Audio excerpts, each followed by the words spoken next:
जब नेता एसी वाले गाड़ी में घूमते हैं तब नेताओं को यह पता नहीं चलता कि आखिरकार गरीब जनता रहते कहाँ है। या तो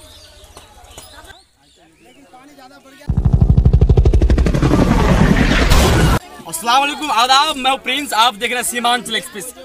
मैं इस वक्त मौजूद हूँ गोगड़िया कॉलोनी में, जो ठाकुरगंज प्रखंड अंतर्गत यानी ठाकुरगंज विधानसभा अंतर्गत भी पड़ता है और ये बिल्कुल कटान और धसान के जद में है।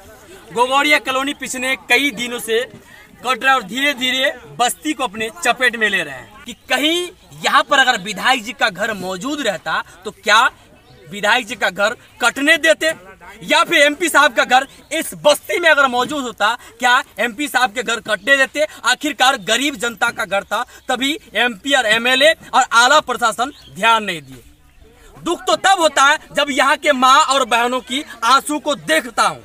सवाल तो तब बनता है जब जनता अपना एक एक वोट का कीमत नेता को देकर चुकाते हैं। जब नेता एसी वाले गाड़ी में घूमते हैं तब नेताओं को यह पता नहीं चलता कि आखिरकार गरीब जनता रहते कहाँ है। या तो इन लोग सरकार बनाने के चक्कर में रहते हैं या फिर सरकार गिराने के चक्कर में, जो कि पिछले दिनों कल देखा गया।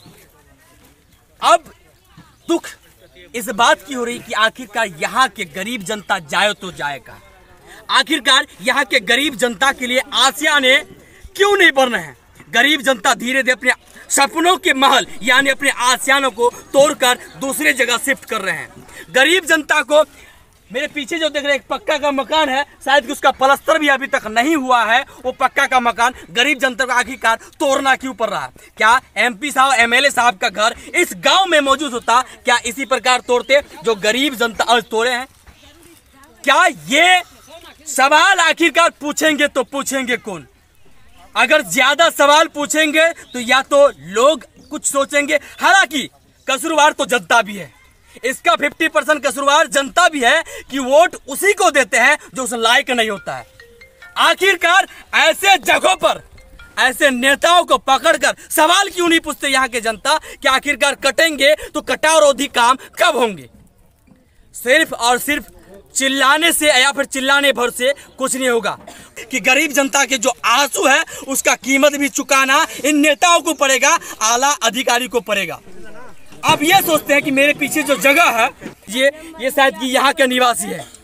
इनका कसूर इतना है कि इन्होंने यहाँ के नेताओं को वोट किया था, ना कि दूसरे विधानसभा के नेताओं के। दूसरे नेताओं का काम है एसी वाले गाड़ी पर घूमना, 2-4 बॉडीगार्ड लेना और अपना सुरक्षा करना। मगर जनता जब जागेगी, मैं एमपी और एमएलए से खुले शब्द पर कह रहा हूं कि जितना भी पैसा आप चुनाव के दरमियान खर्च करते हैं उससे कम पैसा भी अगर आज इस कटान और धसान में खर्च करते, शायद कि ये गरीब के आसियाने बच जाते। गुस्सा है जनता लाजमी है। 2020 से हम नदी कटान धसान पर जो लड़ रहे हैं, खुद डॉक्टर जावेद साहब के दरबार पर 3 मरतबा जा चुके हैं। सौ साहब का तो कोई गिनती ही नहीं है। जो मान के चलिए वो जैसे लगड़ा हाट में गया बकरी बेच के आए और गुरु लेके गया बेच के आए। आखिर का वोट कौन दिया, आखिर का वोट कौन दिया? आज अगर हम ही लोगों आज अगर आप सवाल कर रहे हैं तो आप पर भी गुस्सा मेरा लाजमी है। वोट कैसे आदमी को कर दे रहे हैं जो आप सवाल। सऊद साहब कैसे नाराज हो गए? बात सऊद साहब आज क्यों? कल तो सही थे ना, वोट तो आप ही लोग किए थे ना। मगर मैं जो लालू का बेटा को भी थोड़ा समझा दूं, जो उस टाइम आके जो चिल्ला रहा था हमारा पौवा खाली ब्रांच में, आपको पता होगा लालू जी, तेजस्वी जी, पौवा खाली याद होगा, जो हम 70,000 युवाओं को अगर आपको रोजगार देंगे तो उससे बड़ा मुद्दा है हमारा नदी का रोजगार भी।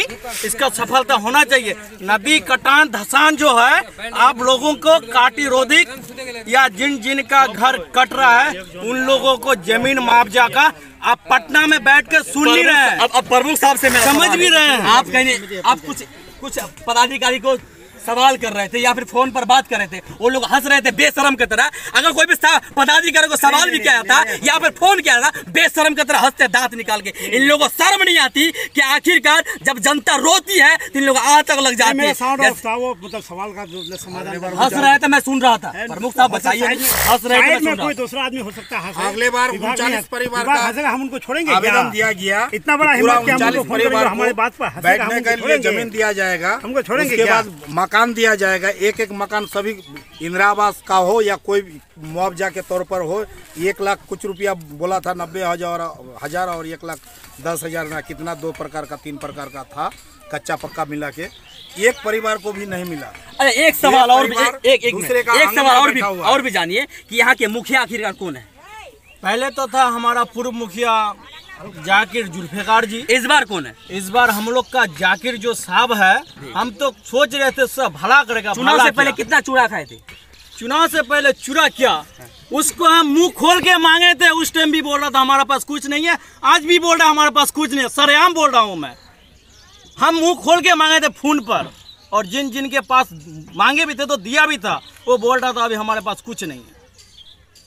सवाल भी तो ये है, मुखियागण करोड़ों की खर्च करते हैं, मगर मुखियागण को चाहिए कि ऐसे ऐसे लोगों का मदद भी करे जिनके गरीब जनता के आसियान तो कम से कम कट रहे हैं, इन लोगों को तो मदद करे। चुनाव के वक्त आप जितना भी चाय पानी में खर्च करते हैं उससे कम भी आज खर्च करते थे, शायद कि यहाँ के गरीब जनता का आंसू का जो वो कीमत चुका पाते। कहीं ना कहीं दोषी तो जनता भी है 50% कि चुनाव जब आते हैं तो कुछ पैसों के खातिर वोट देते हैं, ये भी सवाल बनता है।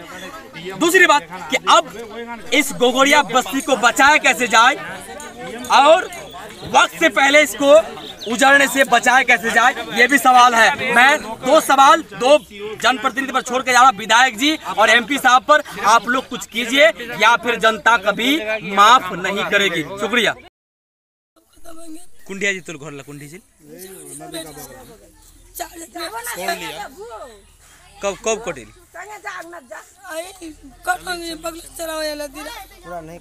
डर से भाई। अच्छा कहानी ना सब